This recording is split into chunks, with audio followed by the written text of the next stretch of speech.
Hey, I'm Metagrit. Welcome to my channel. Today I have a very aggressive going second machine deck to show you guys. It's an Earth machine deck and it's pretty competitive, so I'm really excited to show this one to you. First card we run is 3 copies of Scrap Recycler. This card is the master of the deck. When we summon it, we want to use its first effect. That is, when it's summoned, we pitch a machine from our deck to the graveyard. We really want to pitch a machine monster that summons itself.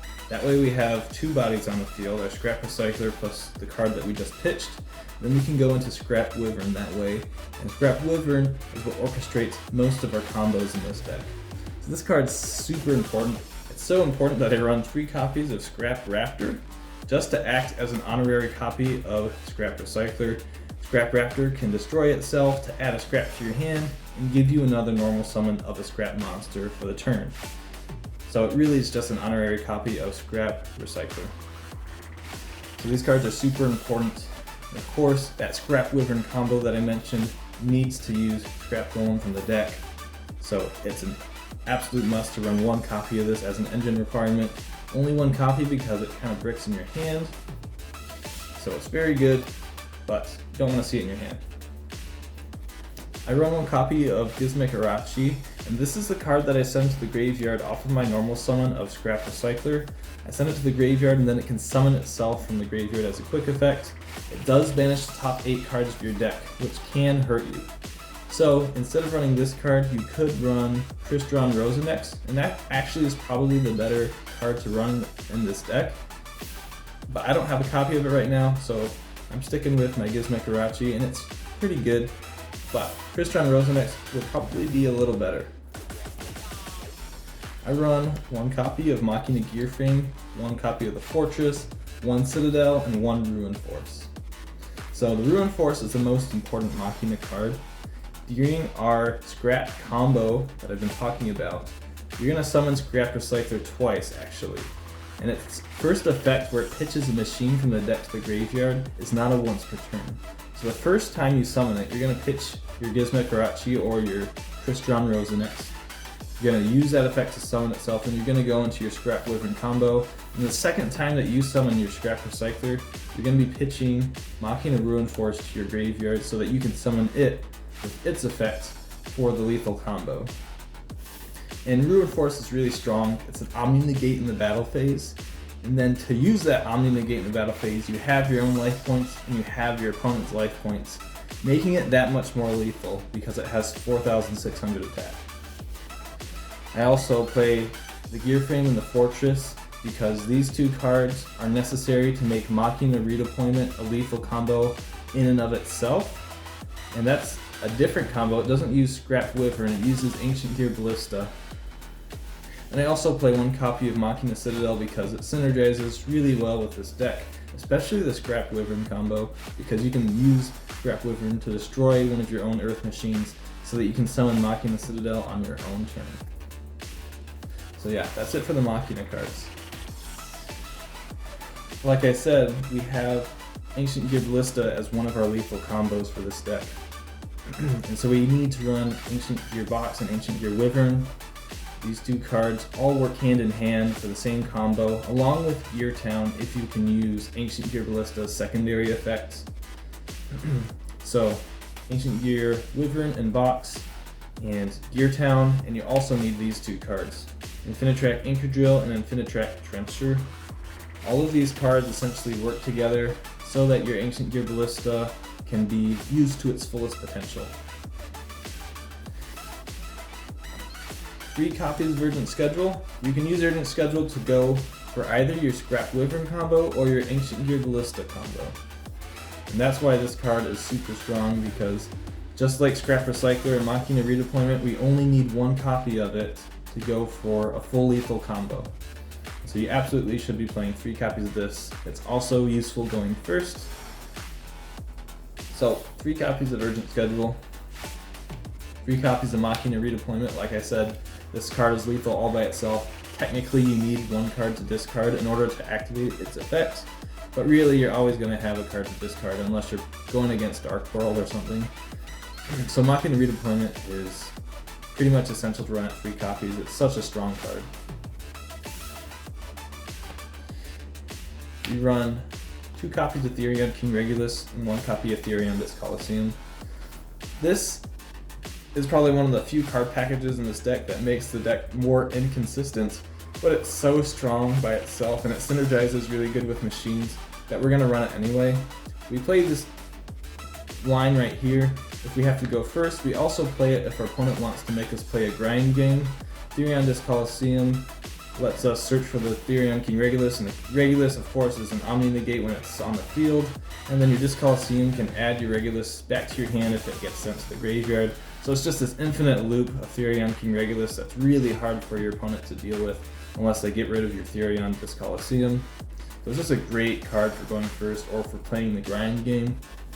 So I play that package because it's short and sweet, and it really just works all by itself if you use a machine deck anyway. Like I said, we use the 1 Gear Town because we want to use our Ancient Gear Ballista to its fullest potential. We play 1 copy of Foolish Burial, 1 copy of Called by the Grave, and 1 copy of Instant Fusion. All 3 of these cards kind of have the same function. We're trying to either draw out a hand trap from our opponent with our Foolish Burial, or of course negate a hand trap with our Called by the Grave or Instant Fusion. And of course Instant Fusion does that by summoning Millennium Eyes Restrict. So these 3 cards are pretty good for dealing with hand traps and guaranteeing our combo gets off. Next we have some disruption cards. We run 3 copies of Lightning Storm and a Harpy's Feather Duster. So one of the things that you want to do when you build this deck is you don't want to use board breakers that eliminate all of your opponent's front row. You don't want to destroy every single monster your opponent has. And usually Lightning Storm won't destroy all of your opponent's monsters because it won't affect their defense position monsters or cards that can't be destroyed by card effect. And that's really important because when we use your Ancient Gear Ballista or our Scrap Wyvern combo, we need our opponent to have a monster on the field, ideally. So we can kind of shorthand ourselves if we end up nuking our opponent's entire board. That's why we don't play Raigeki, and that's why we don't play Dark Hole. We also don't play Dark Ruler No More or Evenly Matched because those cards don't let us kill our opponent right away. They make us wait an extra turn. So since we want to kill our opponent right away, and since we want to leave a monster on our opponent's field, it's really important to run Lightning Storm.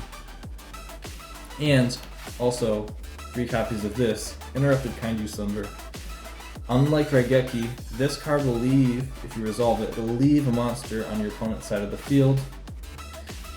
And in order to use Interrupted Kaiju Slumber, I have 3 kaijus with different names. That way, if we draw one of these in our opening hand along with our Kaiju Slumber, we still have 2 different kaijus in our deck to summon. 1 to our side of the field and 1 to our opponent's side of the field. So 3 Interrupted Kaiju Slumber and 3 kaijus to go with it. Also, it doesn't matter if we're using the Kaiju Slumber or the kaiju itself, we're still disrupting our opponent's board and we're leaving a monster on their side of the field. Super important for these combos. If you guys are unsure of how the combos work in this deck, I can do a quick combo guide for you guys so that you can kind of see how this deck is super powerful. 3 copies of Ash Blossom. This card really hurts your opponent's board. Even if it doesn't stop them from building it, it'll make it less impressive than it would have been had you not used Ash Blossom, at least most of the time. So Ash is a really must-have card. It's pretty cheap these days too. Same goes for Infinite Impermanent. It can disrupt our opponent's board building process, or we can wait till our opponent has built their board, then on our turn use Infinite Impermanence to negate, or at least attempt to negate, whatever is the biggest threat on our opponent's side of the board. So if they have something like Baron the Floor, we can use Infinite Impermanence on it and then draw out Baron's once per turn negate. That's it for the main deck. For the extra deck, we have, of course, the Millennium Eyes that I talked about earlier. We also have Cybersaurus as an instant fusion target. It's level 5, which is pretty relevant, and I'll talk about that in just a second.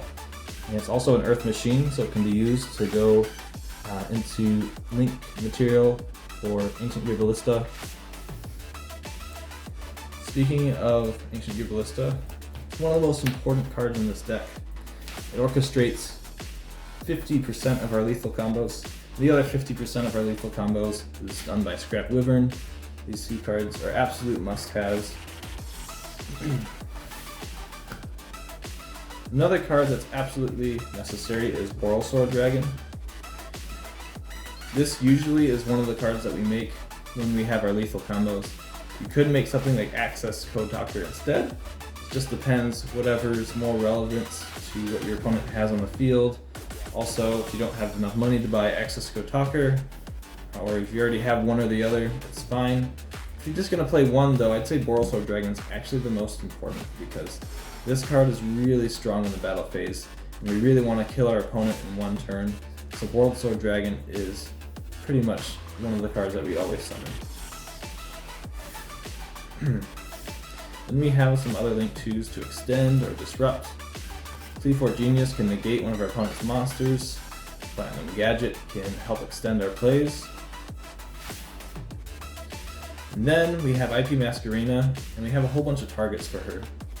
So IP Masquerena, if we have to go first, and I play Nightmare Phoenix, I play Appaloosa, and I play Underworld Goddess of the Closed World. You could play any IP Masquerena package that you want.